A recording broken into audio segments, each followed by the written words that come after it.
नमस्कार मंडळी, कशात आनंदातनं तर आनंदात असलं पाहिजे. सर्वप्रथम सर्वांना 80व्या स्वातंत्र्य दिनाच्या खूप खूप शुभेच्छा. खऱ्या अर्थाने हा प्रत्येकासाठी उत्साहाचा दिन तर असलाच पाहिजे, परंतु मला असं वाटतं या ठिकाणी आपण विचार सुद्धा केला पाहिजे. आजच्या दिवशी हा तिरंगा मोठा आमच्या डौलाने आणि दिमाखाने फडकत असतो, परंतु तिरंग्याशी जुडलेले जे 3 रंग असतात ते सुद्धा तळपळत असतात.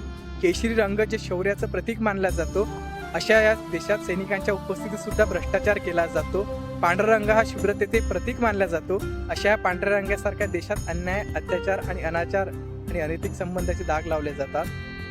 हिरवा रंग जो शेतकऱ्यांसाठी सुजलाम सुफलामसाठी वापरला जातो, खऱ्या अर्थाने त्याच देशात शेतकऱ्यांनी स्वतःच्या बांधावरती लावलेल्या बाबळीच्या झाडाला गळफास घेऊन आत्महत्या करत असतो आणि काळाचंही चक्र असंच फिरत राहते आणि अशोक चक्र हे मुकाटाने पाहत असते.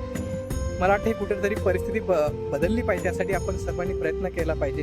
आमच्या विदर्भाचे कवी आहेत अनंत राऊत नावाचे, ते फार सुंदर म्हणतात की या देशात भगवा खपतो, या देशात हिरवा खपतो, या देशात पांढरा खपतो, या देशात निळा खपतो, परंतु दुर्दैवानं तिरंगा फक्त आमचा 15 ऑगस्ट आणि 26 जानेवारीलाच फक्तो. तिरंगाचं महत्त्व फक्त या 2 दिवशी पुरती नसून तिरंगा आमच्या 2 श्वासाच्या मधल्या पोकळीत सुद्धा तिरंग्याची अस्मिता हे रुजली पाहिजे. यासाठी आपण प्रयत्न करूया. पुन्हा एकदा सर्वांना 80व्या स्वातंत्र्य दिनाच्या खूप खूप शुभेच्छा. धन्यवाद.